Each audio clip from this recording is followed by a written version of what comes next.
Good evening, everyone. This is 11:11. 11:11. That was yesterday. Today is 11:12. Here we are at 11:12. Something is happening. We're having a zeitgeist. 1,112 days since Richard vanished from the barracks there at Fort Bliss in El Paso, Texas. And I didn't even look up. I wanted to look up 11 o'clock and 1111. I wanted to look that up. Um, what happens? What does that mean? Numerology.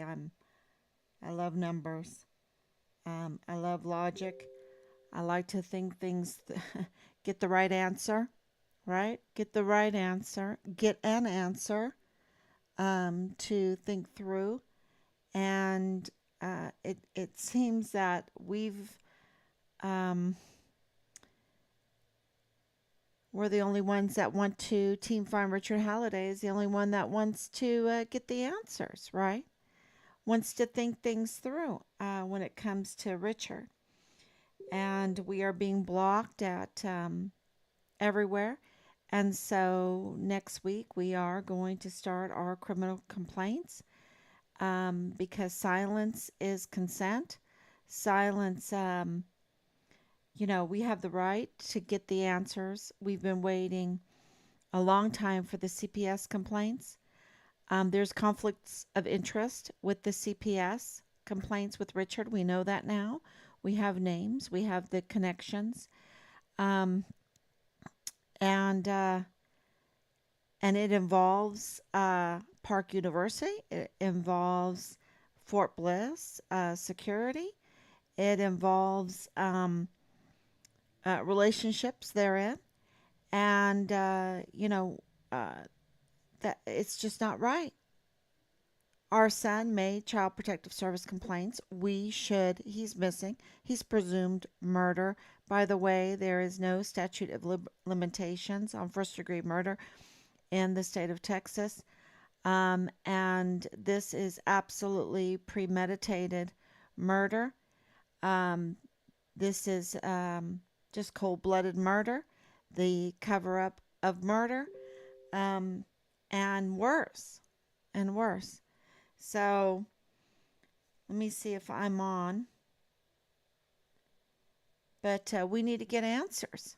And I have something to play for you. And what's our question? Our question is, where is Richard? Where's Richard? Where's our son? 1,112 days. Where is our son?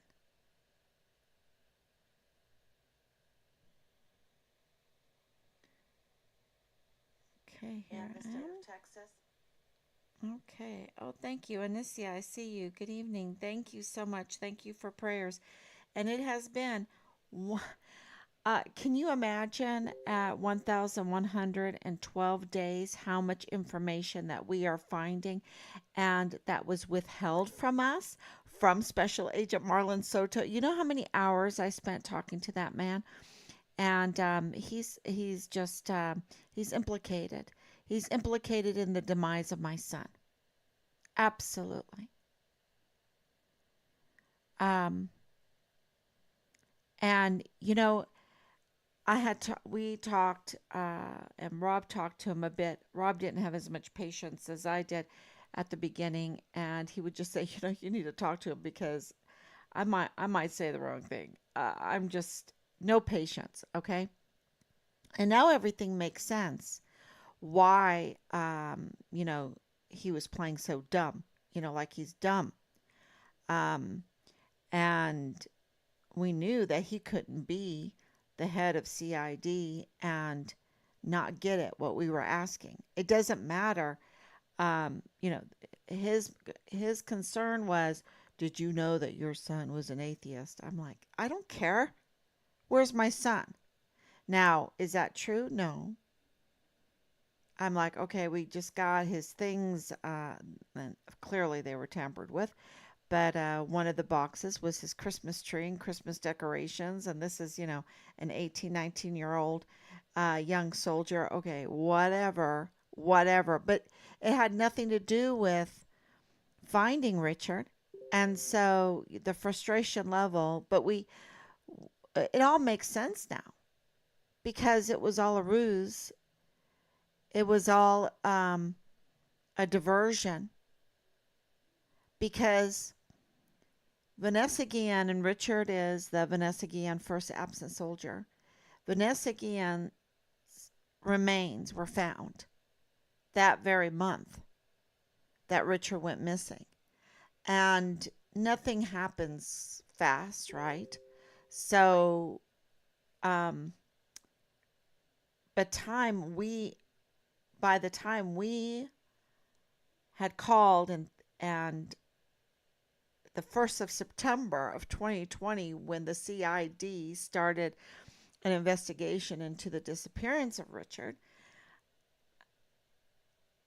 things at Fort Hood, this is before they had Director Ford, right? This is before, this is when Major General Donna Martin was head of CID. Now, she is head of IG now as a 3-star. She got a 3rd star for that. She got a 3rd star for this. And I remember talking to Marlon Soto and saying, look, okay, we don't want to go through this with you. We don't want to go through this. Rob and I, we were thinking, oh my gosh, to communicate with these people. They just don't get it that we just want to find our son, right? And so we had a discussion with each other and with our family, Team Find Richard Halliday. Not everyone was in agreement, but we came to an agreement that we would offer immunity. We would offer immunity to get answers because things were so insane.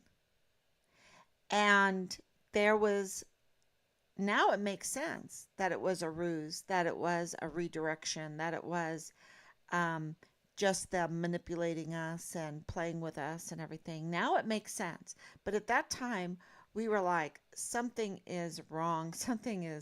They're just so scared of COVID or something. I don't know. I don't know what was going on at the time. That's how I was thinking. Now I understand.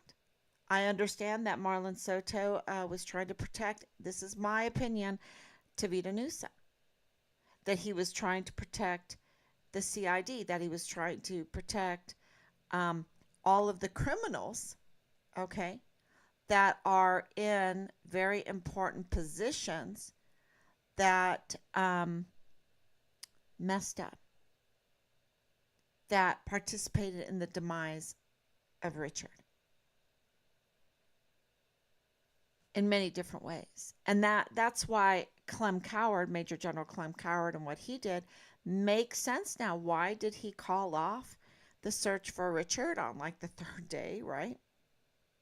I mean, that's why it took till the 1st of September before the CID finally opened up an investigation on Richard. Now, Richard had an investigation because of his CPS complaints, his Child Protective Service complaints, and the CID complaints against all kinds of things with the unit, and I believe it extended out. And it might involve Park University or the professors there at Park University or even Thomas Cain, because Thomas Cain was and is a Park University professor. But he also was during Richard's time, just until recently, the chief of security of all of Fort Bliss. And I will also say that the CPS handling of Richard, because remember, Richard showed his frustration of the way they were handling and putting children in danger. He made the boom, boom, boom, 3. Come on, y'all. Every time giving more information. Look, children are being hurt. Children are being abused. Children are, and absolutely, um, I think there's a connection then with the Hart family, with the Hart house. Uh, I believe there's a connection because Leilani Hart felt it necessary to not only put in a criminal complaint on the 22nd of July, 2020, but to have it notarized. And that's like right before Richard went missing. That's um I think there was like a premeditation. This is you know, it sounds like a tinfoil hat, but we're at 1,112 days. And when you have all the things happen, what has happened in this case, it is very dramatic. It seems very impossible for it to happen. But I did not make Nadal Baim show himself in that Dollar General CCTV footage. I did not make him go in there and ask for Richard's flyers to be taken down because he is with the FBI. And, you know, anyone that says that didn't happen, we have the CCTV footage. We have less than an hour after that happened. We have the testimony, the honest to God testimony of the cashier, someone that you can trust. Absolutely trying to do, she's the top of the list, y'all. She's the top of the list. Let's say this goes into trial. She's the top of the list. Um, what she did was so brave, was so absolutely amazing. And she gave her video witness testimony without a blink of an eye, without a second thought.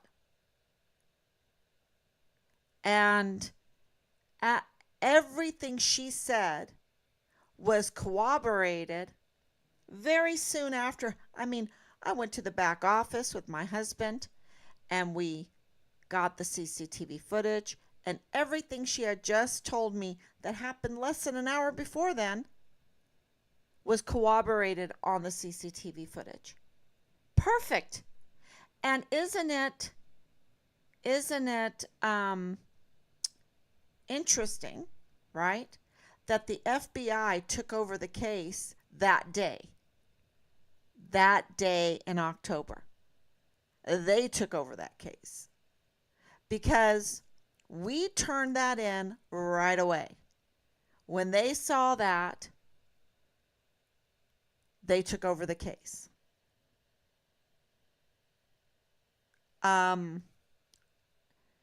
Nadal Baim was covered. You know, I didn't know who he was. But you know, the FBI, the CID, they had 36 days to organize, to spy on us. They absolutely spied on us because of all of those conversations that, you know, that I had with the CID. And, you know, isn't it curious? When you look at my online presence, it screams that it is very important to us to glorify God in everything that we do. That we are Christians and that we strive to live that life.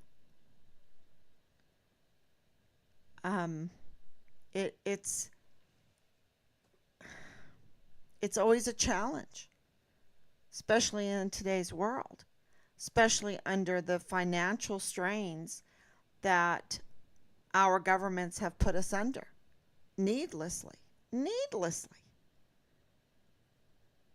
because of their wanton greed. Um, their, I don't know, want to control things, have monopolies, monopolies, monopolies, monopolies. You just have like three companies that own everything, right? Um, so it was very interesting for them to attack that at the beginning. But what they didn't know is that we're aware of those attacks. I mean, we're a homeschool family. We've been living through that kind, to stand up, um, to be in Germany. Germany, it's illegal to homeschool. But because we're under the SOFA agreement, we were given that opportunity. Um, Making a long story short, in Ireland, Germany is the only European country that I know of, um, that it is illegal to homeschool because of Schulpflicht, because of Hitler putting in the Schulpflicht, because of course his evil deeds wanted to control the children, right? Um, so they've never gotten rid of that. In Ireland, it's not common to homeschool. It's not common at all, but they allow it. And it's not like the United States, y'all. Germany's not. You got neighbors that are like, well, what are you doing? And to be a Christian today, unless you live in a Bible Belt, I mean, we're in South Carolina right now, which is awesome, really refreshing. So many opportunities for homeschoolers and for Christians. But what Marlon Soto didn't know is that we were prepared. We've been prepared. I don't know if Richard was totally. I think maybe um, his life was so wonderful that when he saw what was going on, that what he was reporting, um, I think he was bold enough to do it and to call them out and to think that the authorities would be on his side. And I think that was a mistake because we have the names now.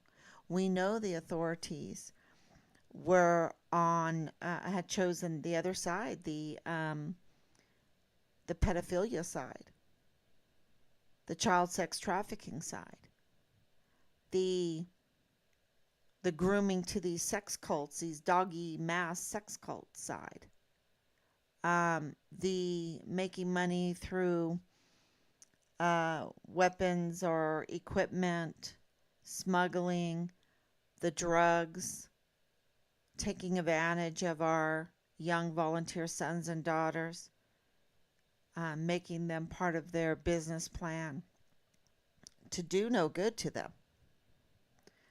With the bringing in the girls during the COVID, they didn't want to stop their business and they were allowed to do it because the command allowed it.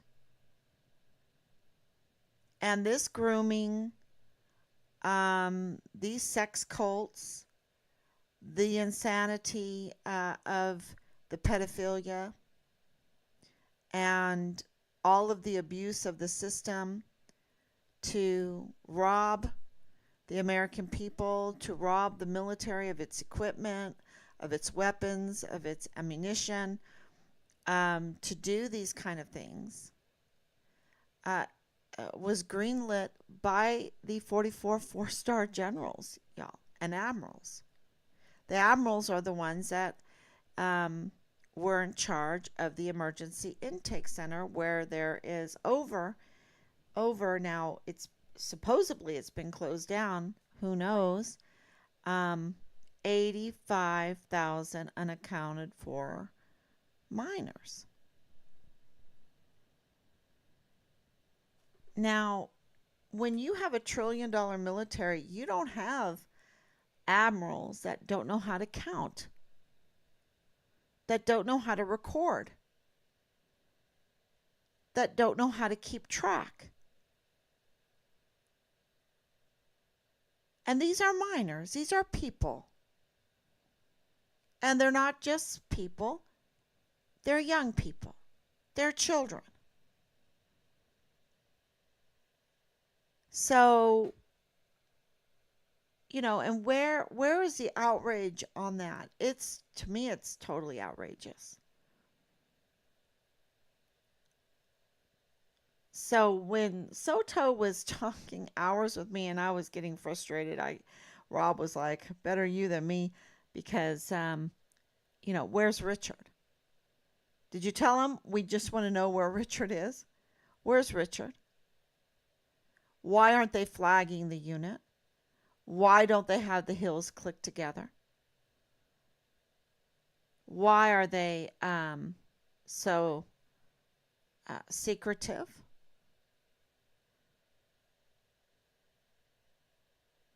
And now we know, right? Now we know. Where's the platoon leader? Right? Where's the platoon leader? Where is he? Because he has a lot of pull, the platoon leader. They've never produced a platoon leader. And all this talk about Dallas Hart not being the platoon leader, where's the platoon leader? Where is Dallas Hart's pictures doing other things, and where is the picture of the platoon leader for Richard? Why did everything have to be taken down and scrubbed? Like we're going to use it against them? We offered immunity. We were offering immunity.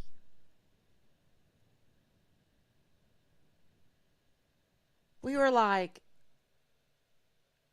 even for the worst offense, we will offer immunity. And we did that for what? I think a couple years. We offered immunity.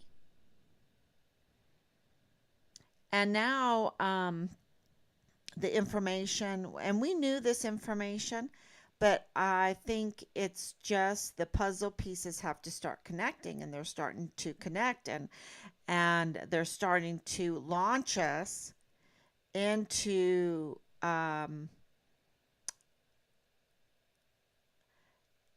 into the fast lane.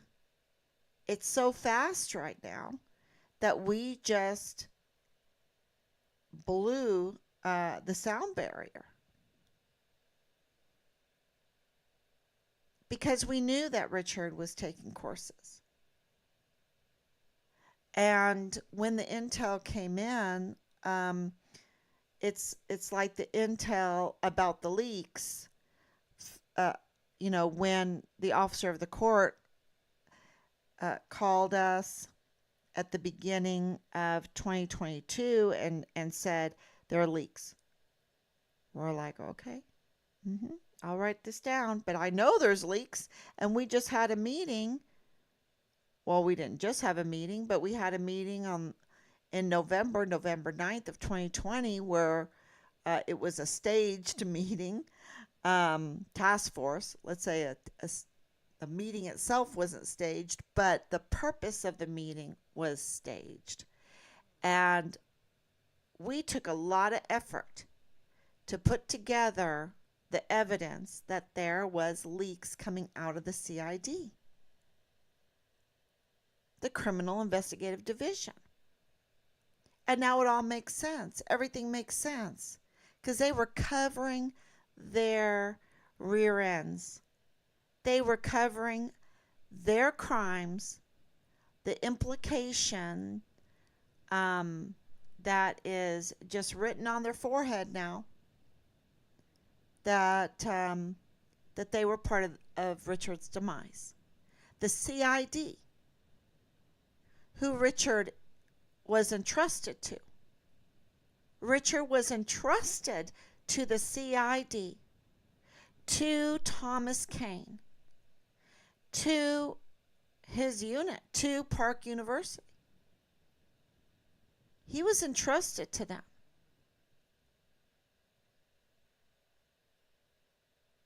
And they knew that he went missing because we have screenshots of those that, you know, why if you're a high level person at Park University and you have nothing to do with Richard's demise uh, or any fear of the repercussions of it, why would you be watching and intently? You know, I feel like the people that would be watching, would be the main suspects. Of course, um, Dallas. Of course, Leilani Hart. Of course, Tavita Nusa. Of course, Marlon Soto. Of course, Major General Clem Coward. Of course, so many that would be following. But I think, in the Hart family, it would be James Hart. He would be the one that would be really paying attention because he has the most to lose. He still has a job at the VA. At the VA, part of the board to decide on who gets disability and who doesn't. I think some letters need to go to the VA. We have a notarized, vile, vile, vulgar, criminal complaint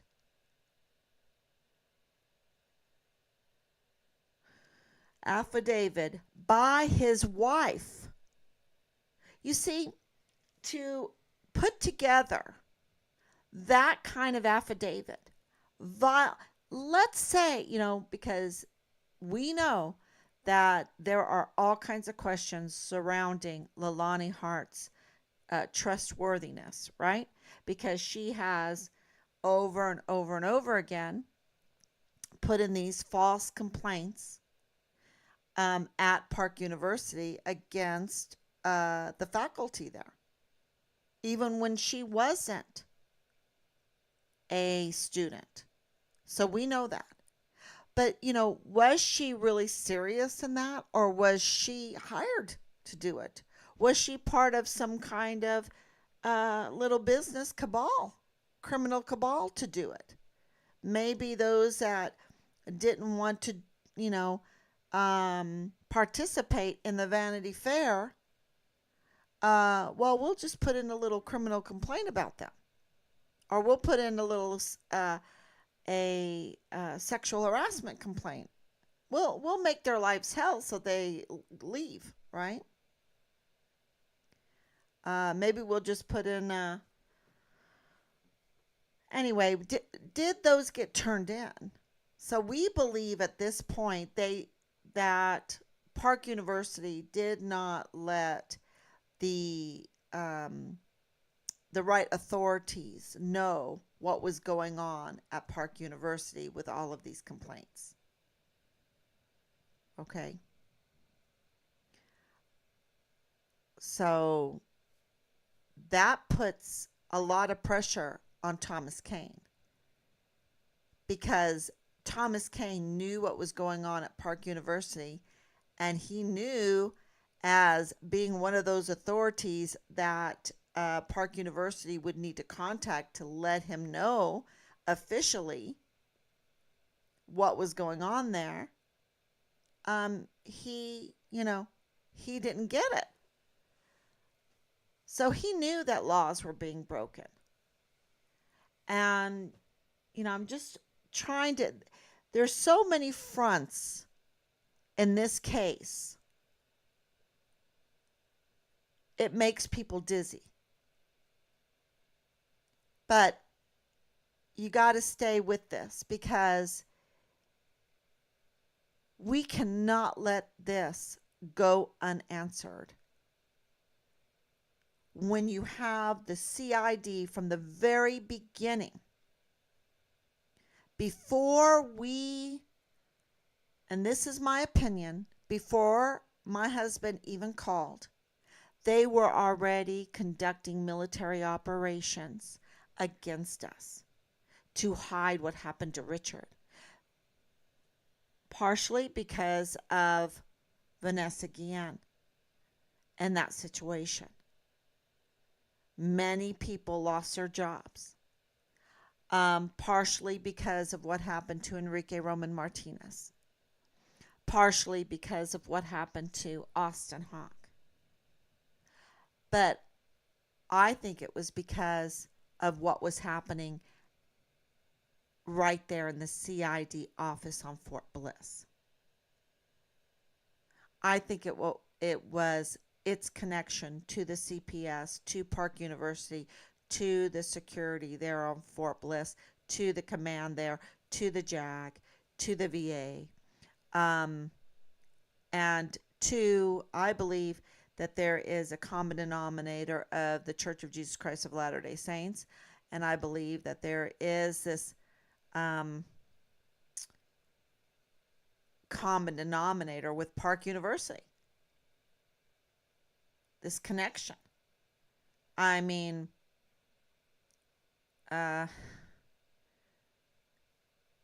it's just right there. All their histories. And this Fort Bliss clique of high, people that were in authoritative situations still are. And I believe it reaches out into the civilian world. But right now we're on Fort Bliss.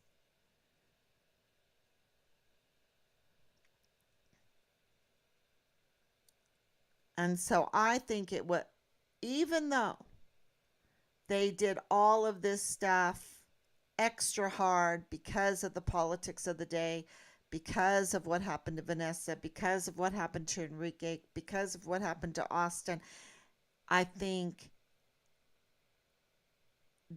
there were other reasons. It just, they had to cover themselves up. They were implicated in the crime. They are implicated in the crime. They had to cover the. I mean, it's worse than Vanessa Guillen because the murderers weren't CID or were. I don't know. Gosh, I don't even want to think that far.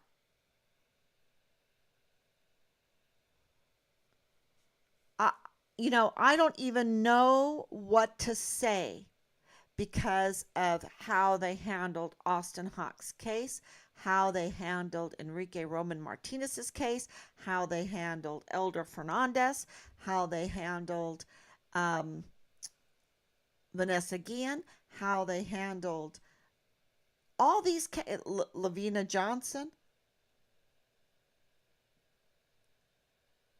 They all need to be reinvestigated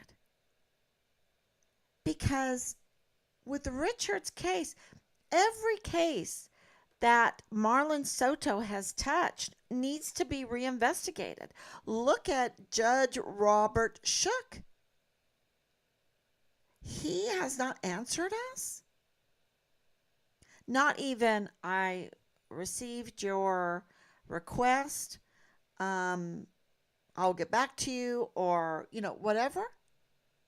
This is criminal, especially when your house has been searched by a fugitive apprehension unit and they can't produce a warrant.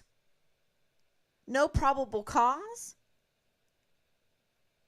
And Robert Shook is on duty for this case. I mean, and could he tell us who else is on duty for it? And they're just silence, silence, silence to make the statute of limitations drag out or just to make it go away. That's their way of not doing their duty, not doing their duty to make things go away because they're implicated in the cover up or they're implicated in the murder itself. And the cover up is absolutely um, can you imagine what it took? But because they're all connected, and we, just like what we did with Belen and Danae, we know that they're connected. Okay? We created the family tree. We checked it. We verified it. We know they're connected.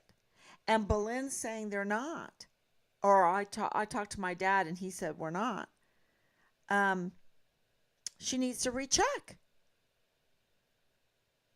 Because we took that very seriously. Because we had Danae willing to redirect us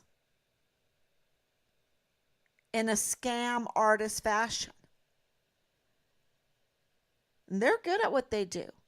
And she had the backing of the media, just like Leilani Hart had the backing of El Paso Matters for that scam artist attempt at ruining a key witness in our son's case. So we have two different KTSM and KTEP, or El Paso Matters, participating in this scam artist situation with Danae to divert us or to tamper with a witness, to obstruct justice, to deny due process.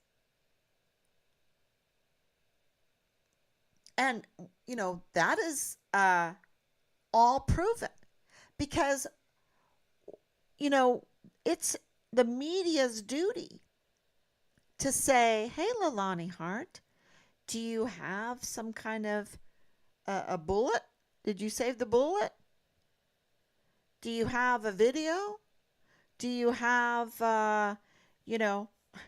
some proof? Do you have,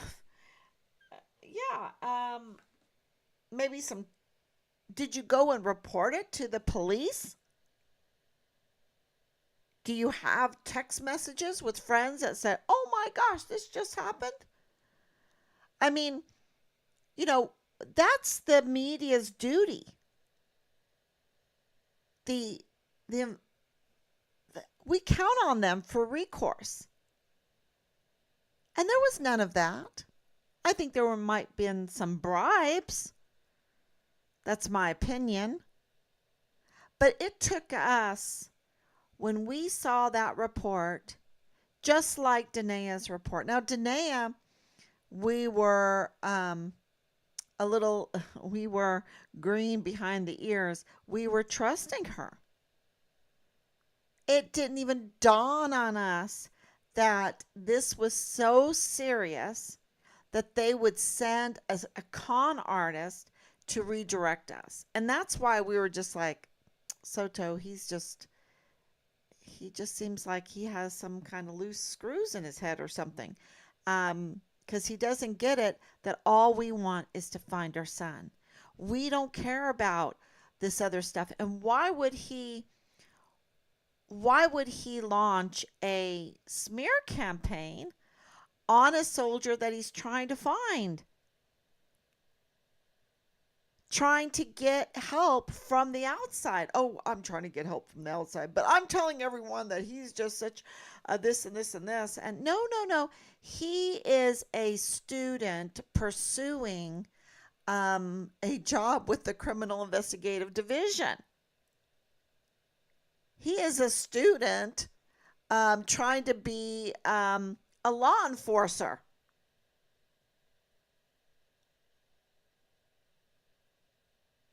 By the way, you should say he's a Christian trying to be a law enforcer. He's a Christian that loves his mama. And I have the text messages to prove it, and they know it.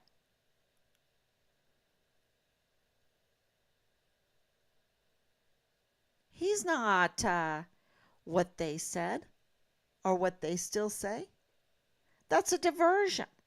That's a con artist.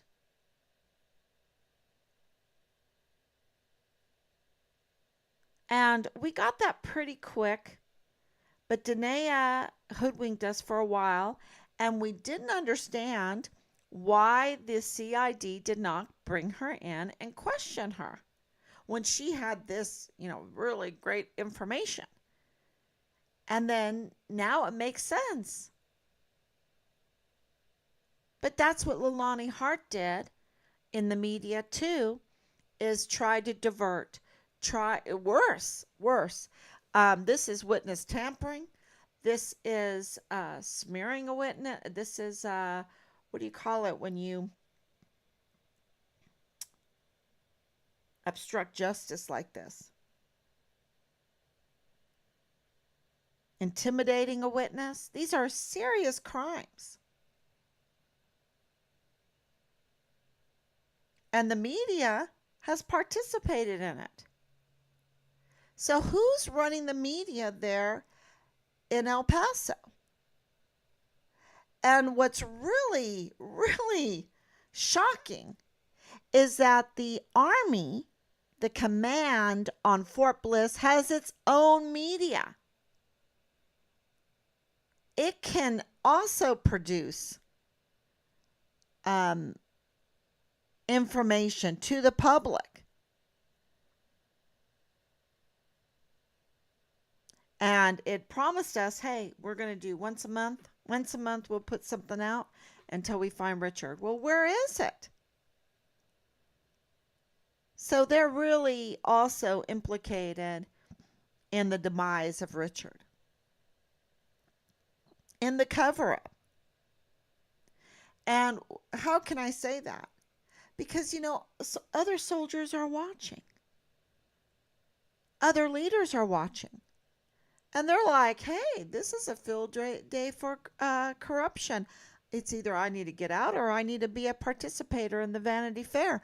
I need to start treating my soldiers so badly. I need to start treating them as a business plan and selling them some drugs because I can get away with it.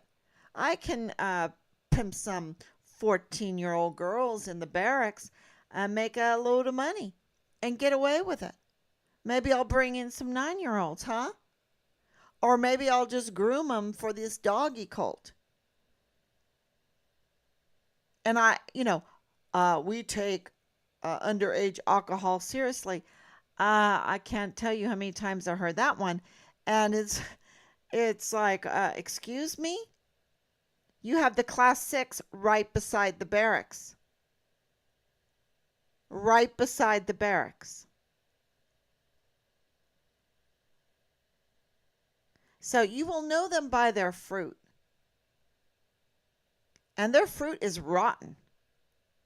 And I think for the person that's really watching as far as one of the suspects, I think it probably is James.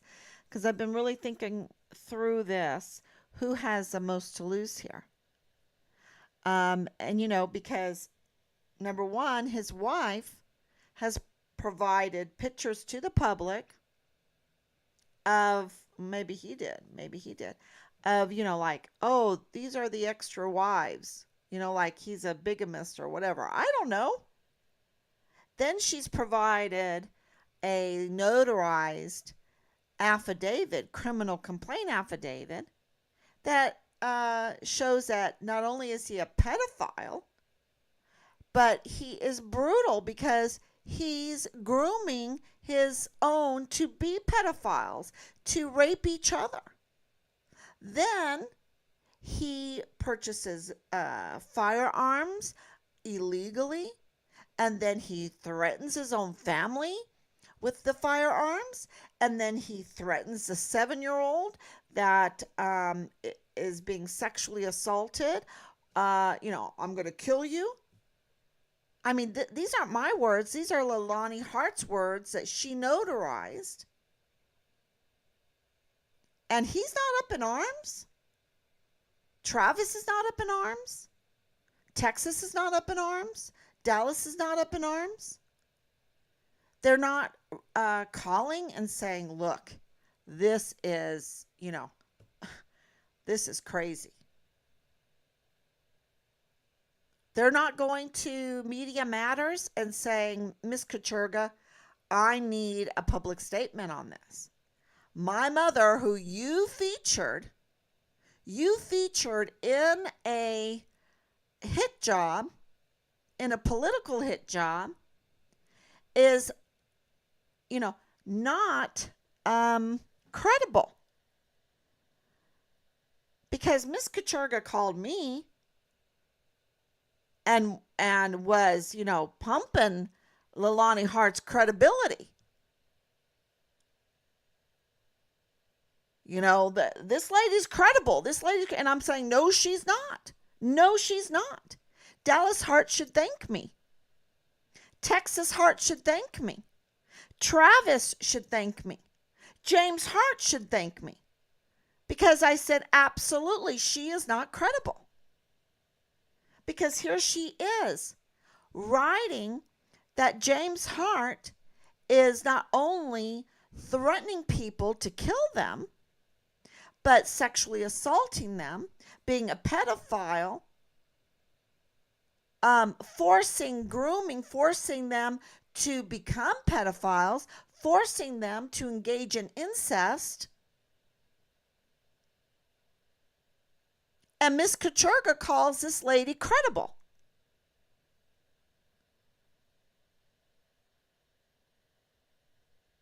When James Hart tells me on the phone that, I just got a call from the CID that they said that I was clear. Now, he must have some buddies in CID, because you don't get calls from the CID or the FBI to say, oh, hey, Mr. Hart, we just wanted to let you know that you were cleared. No, that doesn't happen. But because of his close association with Tavita Nusa, with Marlon Soto, with Jay Pollan and Ron Steig, because there's this buddy system. But you see what happened in that phone call. He confirmed that what the intel that I had been given was correct. That charges by her were made against him when it came to pedophilia. But he said he was cleared. But the charges were there. And now, we didn't want to put this out there. But that affidavit is important, because that notarized affidavit, that criminal, vile, vulgar, call it what you want, is important because they're trying to make Leilani Hart credible. They're trying to, because that affidavit is part of Richard's file. So why isn't she arrested? That's what's scary. That's what's really scary. Because that means some of the things in that affidavit are true. And that means those CPS complaints that they won't give us, because they have to, Hart, my buddy, my bro, you're cleared. As long as we don't give that Halliday family Richard Halliday's CPS complaints and the CID complaints. As long as we redivert.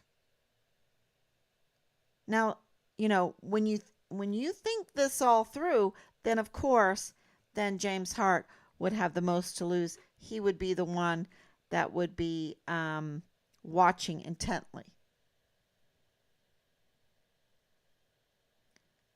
Do I think Leilani Hart is credible? No, I've been on Dallas's side with that, with on Texas side with that. But do I think everything in that affidavit is a lie?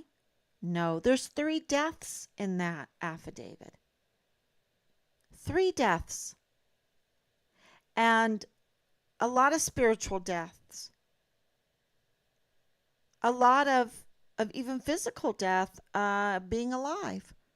Because when you are going through even those kind of allegations, when your family's being put through that kind of, uh, oh my gosh, dirty divorce or whatever,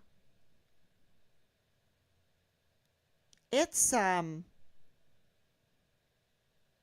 it takes part of you. And that's why we've got to get to the bottom of this, because justice will benefit everybody. But that affidavit, don't ever forget it. Why am I talking about it? Because it's part of Richard's file. Why was it part of Richard's file? And why was there a need for it to even be put in there? And the CID having personal knowledge of Richard, personal dealings with Richard. And Richard was counting on them. Richard was counting on them. This young man wanting to be in law enforcement. He was counting on the CID to be on the up and up. He was counting on the FBI to be on the up and up. He was counting on the CPS to be on the up and up. He was counting on his command to be on the up and up. He was counting on the leadership of Park University to provide a safe and quality education. He was counting on them. And he was counting on the military police to be on the up and up. And he was counting on Thomas Cain to be on the up and up. These are really important positions. And I want to talk about Ann Ogle. Ann Ogle, I hope I'm saying her name right, because she's, like administrator for CYS, for the children. Absolutely would she know about the CPS. And she's also professor there for psychology at Park University. And she has very, very close connections with Thomas Cain. So, why hasn't she called? Because I believe, and this is just a mother feeling, I think she has, since she's an administrator, I think she has a lot of knowledge about Richard. Oh yeah. That's just my gut feeling as a mom. And when you're in charge of the health and welfare of the children there on Fort Bliss, huge. And that would include the emergency intake center. Um, well, we count on them to actually do their job, right? And we have information that that was not being done. That the mental health and welfare of the children on Fort Bliss were not being looked after. So you're talking about millions of dollars being misused and abused. And here comes Richard, just with Boleyn. Boleyn's involved in this, and somehow she has ties with a very important person in all of this. And I think that Richard saw what was going on there and didn't like it. Tried to help a little. And by helping a little bit, saw some extra things and saw some things at Park University.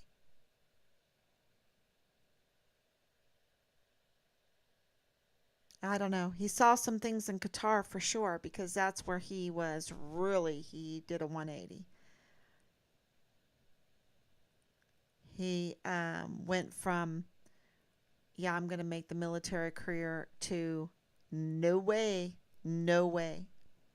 And I know my son, he had to have seen something really bad. Because, this is the thing that we've proven during these whole 1,112 days now is, we have been so retaliated against.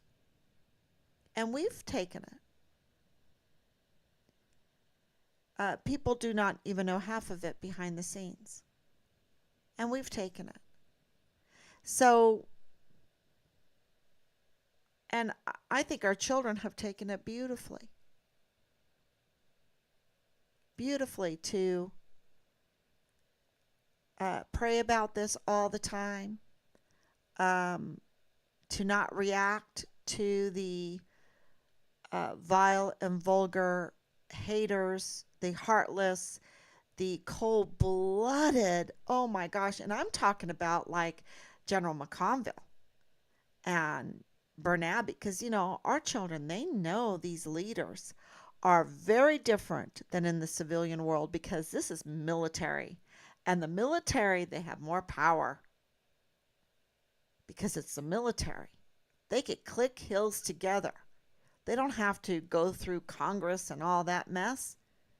And so the frustration level with our 44 four-star generals and admirals, with the chain of command, with the institutions, the agencies within the military, like the CID, like the JAG office, like the IG, like, so many that should be helping. And I think our children have handled it beautifully. And so for, anyone that thinks that Richard was just shooting from the, I think he knew how to have a lot of patience. But I think what he saw was really bad. And that's why they don't want to give us the CPS complaints. That's why they don't want to tell us what's in those sex videos that he turned in. That's why they don't want to give us what's in the CID complaints that he did. And I think Leilani Hart's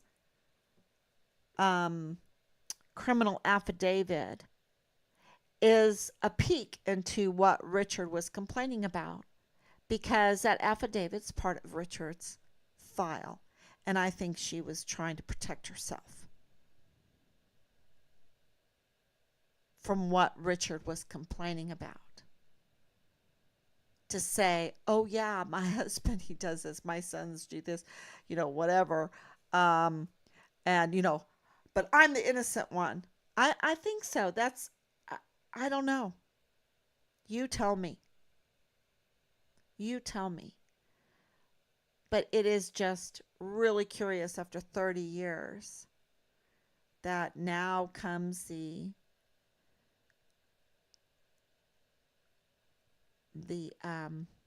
notarized affidavit. After everyone's telling me, everyone that I've talked to, oh, she's not reliable. She makes a lot of trouble. Everywhere she goes, she makes trouble. She's just trying to use the system. She's just trying to abuse the system. So was she just trying to abuse the system with this affidavit? Or was she trying to cover up for what Richard was reporting? And remember, Richard was all into private eye. He was all into observation. He was all into gathering evidence. So where is this like journal, right? So I have to keep a journal. Where's the journal? My husband's been writing a journal ever since I've known him. Um, we're going to have our 35th wedding anniversary. Um, so uh, we have the intel. There's some things written down. There's video tampered with, video missing. Well, that would be Thomas Cain.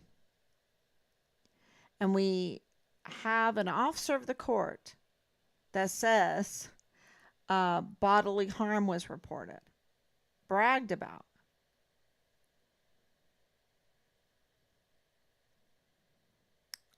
Leaking, tampering, video missing, video tampered with,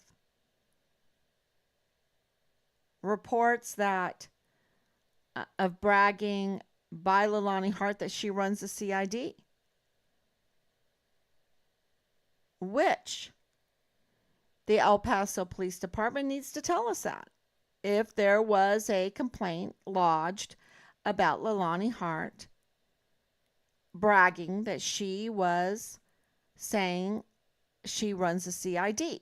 Because with Richard's involvement, then that would also make sense to say, hey, wait a minute. Who is this person? She doesn't have a badge. And why did Tavita Nusa lose his badge?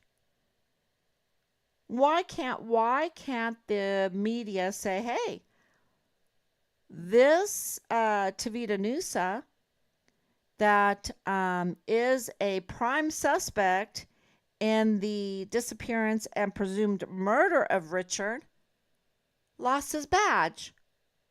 Why? Where's Richard?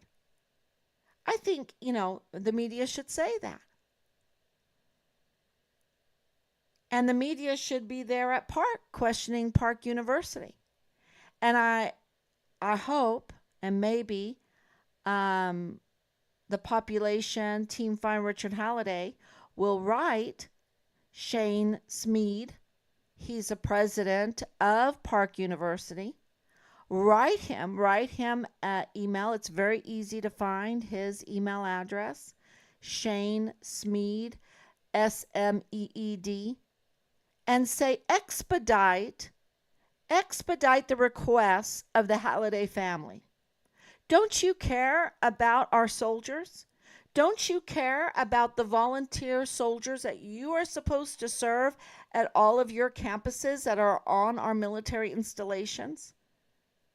I mean, I think that the population should reach out like that. Reach out to Anna Whitehead.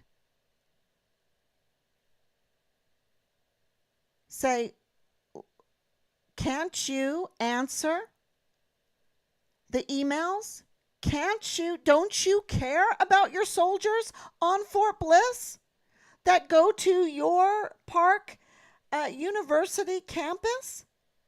Don't you care to even answer? It doesn't have to be whatever they want, but you need to answer.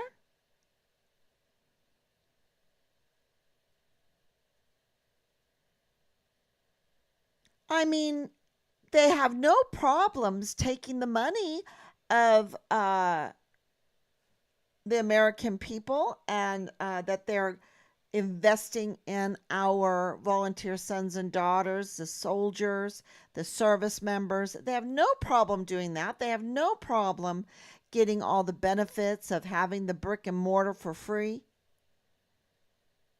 So why can't they answer our requests, our questions?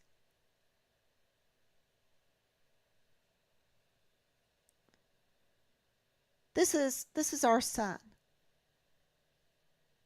He's missing. But he is the American, he's an American soldier.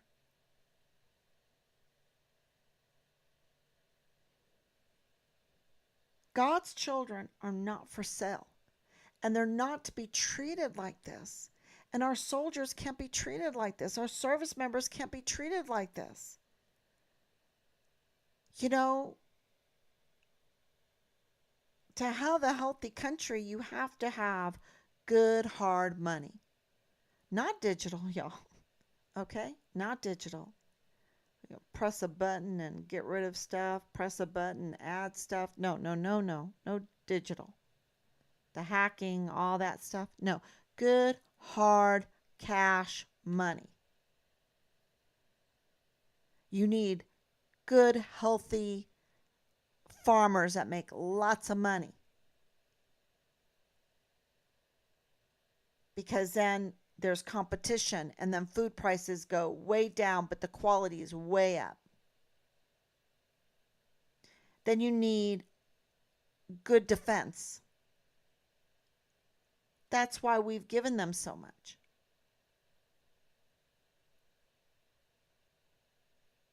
Really important. And then you need energy. You need energy. Cheap energy.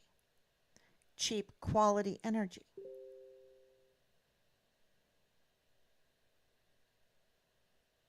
And that needs to be taught in every school.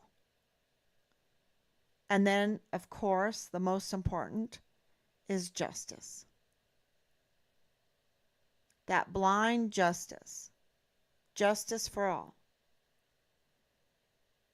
And that means laws have to be followed. And that means uh, Shane Smead of Park University should get back to us. Expedite it. This is an emergency. We've been waiting 1,000 plus days. And Anna Whitehead should contact us. Super important. And Thomas Cain should have contacted us. And Ann Ogle should have contacted us, in my estimation. I think absolutely.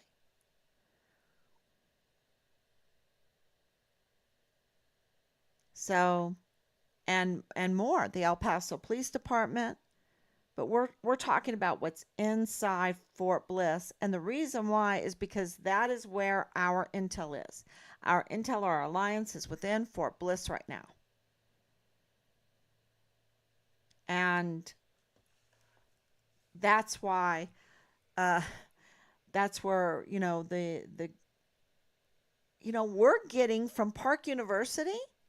They have professors that are acting unbecoming a professor. Okay, professors acting unbecoming a professor. Uh, Not just one, several, and none of it is getting reported. And this is all towards students. And that's what's going on. And Tom Cain is let that happen, knowing that not only do you have these complaints, well, maybe Lalani Hart was making correct complaints compared to the activities, compared to how these professors are conducting themselves. From what I'm hearing, there's a problem on the conduct of professors on Park University on Fort Bliss. And look, if Shane Smead is any example of that, if Anna Whitehead is any example of that, if Thomas Cain is any example of that, then I believe it.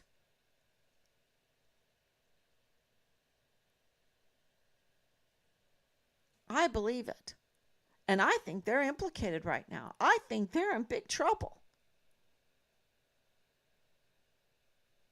So, with that, I wanted to play. Thank you so much, Anicia. Thank you so much, Nalida. Thank you so much, Prayers for Justice. Thank you, um, Eddie. Good evening. Thank you so much. Exactly. Why would they be watching and following your lives? Exactly. And thank you, Dawn, and thank you, Grace. Thank you so much for your prayers and your love. Um, and I wanted to play um, this little clip. It's pretty long, um, and it is of Senator Graham, Lindsey Graham. And when I watched this, the frustration level went way up. Not so much because of the new information coming out of the Hunter probe, the Biden family scandals and stuff like that. That's not what frustrated. I mean, that's frustrating. I understand, but what Lindsey Graham was saying when he threw us out on the pavement, when he didn't even meet with us, when he doesn't even care about our soldiers, and but he's such a warmonger, and it's so schizophrenic, right? And I think he really has it's evil. It's either evil or it's schizophrenia, right? One or the other. One or the other. So I wanted to play this because I feel the same way what he's talking, but he did. There's a story in the Bible where this man owes his boss or a tax collector, local tax collector, some money, and he doesn't have it. No, that's not how the story goes. There's a local business owner that owes the king a lot of money, did not pay his taxes. And the king brings him in and gets him down on his knees and says, "Where's my money?" And the business owner is like, "I don't have it. Have mercy on me. Have mercy on me." And the king decides to make a long story short, has mercy on him and lets him go. And he's like, "Woohoo, I'm free of debt. My debt is forgiven." And he goes home and he sees a guy on the street that owes him like $10 or whatever. And he gets his thugs and he says, "Get that guy. I need my money." And the guy doesn't have the money, and so he's like, "Beat him up, put him in prison, whatever. And the king hears about this and brings this guy in and says, "What the heck are you doing? Didn't I forgive you tons of money?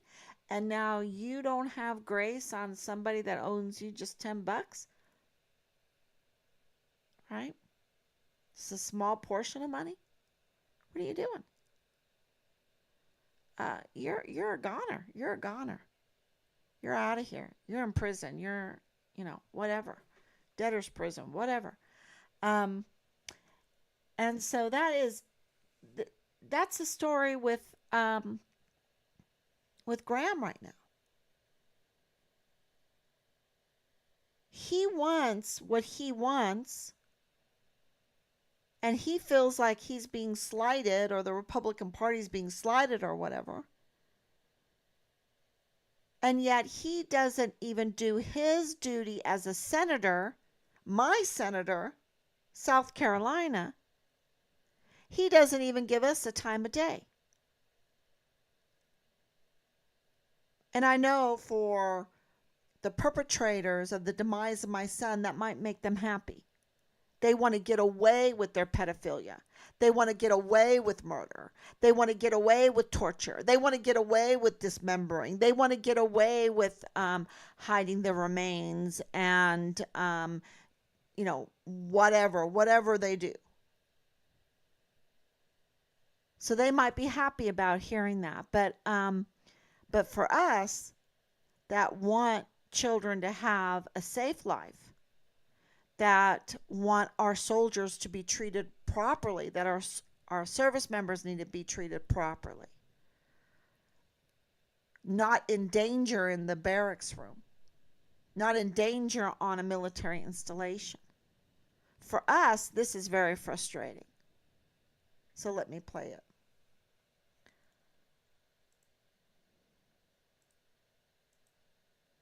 Here to Jim Jordan saying I have all the authority I need. I've been granted. He writes one to me 3 weeks later. I could have all the authority I need. This doesn't pass the smell test. What they've tried to do is give Hunter Biden a deal that no other American would get. The judge asked hard questions. The plea agreement blew up.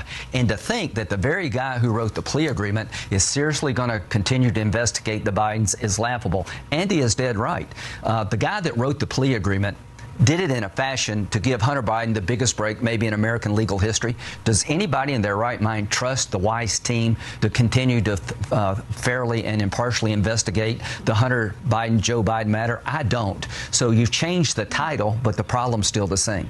Really interesting. Senator, thank you so much for joining us. So you say this is a political move, not a legal one. Totally. Then what are the political implications for the president and his re-election bid, do you believe? This is like the dumber than dirt political move. On a Friday afternoon, and anything bad you want to talk about on a Friday afternoon, they make a 4-minute announcement. We're going to turn Weiss into a special counsel to remove any and all doubt. Andy's right. There is no ongoing investigation of Hunter Biden or Joe Biden. Why would you accept a plea to half the case if you were continuing to investigate the guy for other crimes? Nobody ever does that. The only reason we're talking about this is the plea deal blew up because of a good judge. In that plea agreement, they were going to wipe out all the financial transactions as a potentially criminal if he did the diversion agreement on the gun. There's never been a deal like this in the history of America. So the judge blew up the deal, and Weiss, according to the whistleblower, has had pressure on him from day one to short-circuit this investigation. So when I hear the Attorney General tell me today, I'm going to make Weiss special counsel, that creates more problems and than answers that it gives. Senator, just want to make sure we get this breaking news in here from our own Jake Gibson. It is unclear, we are learning, if or when Weiss will testify before Congress. Okay, now, I asked him in a letter that I wrote July the 27th, did you tell investigators on or about October 7th that you're not the deciding person on whether charges are to be filed? The whistleblower says on October 7th, 2022, Weiss told the team, I was overruled. It's not my decision what to charge or where to charge it. I asked Mr. Weiss in a letter, is that true or not? He better answer. Changing special counsels, becoming a special counsel does not absolve him of the obligation to answer questions legitimate by United States senators and House members. So I think they're trying to shut down the congressional investigation. To my House colleagues, you've done a wonderful job. I've tried to be helpful. We're not going to let this go. Mr. Weiss, you're not off the hook here. This Friday afternoon gambit is not going to work. We're going to continue to ask questions about the biggest sweetheart deal in the history of America. We're not going away in Congress. Senator, Democratic strategists are weighing in on Twitter already now saying, look, Republicans have been calling for months for a special counsel. Now they've got one. One has been appointed, and they're complaining about the timing. They're complaining about who it is. Republicans were never going to be happy and admit that this whole process was indeed fair. What do you say to that? To my Democratic colleagues, if you think you're going to get away with this, you're crazy. Mr. Weiss has been compromised. His whole team, to me, has been compromised. The sweetheart plea deal was written for Hunter Biden in a way that no American would get advantage of that deal. The whistleblower tells us that the Weiss team has been suppressed during the entire investigation. They let the statute of limitations run out. So, no, I don't trust the Weiss team to get to the bottom of what Hunter Biden and Joe Biden may have done. Again, you tried to put out a political fire, you actually pour gasoline on it. Who in their right mind believes that changing the title of what you call Mr. Weiss solves all the problems associated with Mr. Weiss? Nobody. Really, really interesting. We continue to get a lot of reaction here. Your colleague Jim Jordan in the House says first David Weiss said he didn't have the power he needed and wanted special counsel status. Then he said he had all the power he needs. Now he gets special counsel status because he didn't really have the power he needs. Something's not right. And to that point, his final point there, Senator, people at home see this playing out. They see the lack of coverage, et cetera. The New York Times actually this morning took it up and actually acknowledged Hunter Biden's investigation and called it these dueling realities right now. But the American people are watching this and they feel that many feel the same way. Something's not right. We were denied. What's your message to them? Well, we're not stupid here. I mean, a Friday afternoon news conference where you change the title of a compromised investigator doesn't get you to where you want to go. This was a dumb political decision. It's impossible for the New York Times and the Washington Post not to cover this now because they made a big deal about giving him special counsel status, which he told Jim Jordan he didn't need because he already had all the authority he wanted. What changed between June and now? Nothing other than politics. This plea deal fell apart. If it had not been for that judge, this would be over. The judge resurrected this case by shining a light on a sweetheart deal. They're going to have to answer the questions of Senator Graham and Jim Jordan and everybody else about how this unfolded. This was a dumb political decision to try to solve a legal problem they've created for themselves. Nobody in America is going to buy that he becomes special counsel. All is well. Senator, we don't know right now, based on what the DOJ has said publicly, whether or not this probe includes the president or not. There was no probe. Whether it will. Andy's right. But if this does take a turn, well, sure, if this probe does take a turn to include the president, right? Do you have any more confidence in Weiss's ability to investigate there? Andy was right. The bottom line is, I used to do this for a living, too. What prosecutor would allow a guy to plead guilty while he's still under investigation for other things? That makes no sense. There was no ongoing investigation. When the judge exposed a sweetheart deal, the prosecutor said, no, we're still looking at things. Well, the defense attorney went nuts.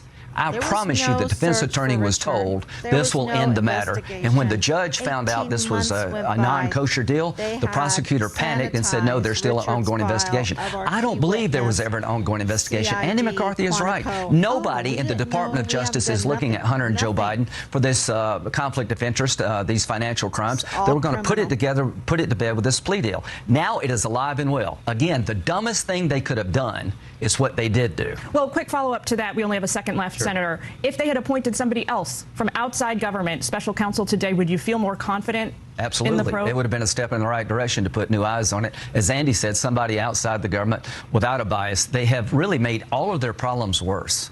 All right, Senator. Okay, they've made all their problems worse. Okay, everyone. Thank you so much for joining, and I hope that that made sense. How he can talk like that after, and I don't think Richard's case is the only case he's done this to. And that makes me so sad because he's just put us through hell. And, we counted on him. And so many service members have counted on him. And he always acts like he is so pro-military, and he's not. He's just using and abusing the system like Leilani does, like James Hart does, like Thomas Cain does, like so many, like Marlon Soto does, like Tavita Nusa does. Senator Graham is no different, using our system to milk it and to abuse it, and hurt so many people along the way. All right. Thank you so much, everyone. I'll be back tomorrow, God willing.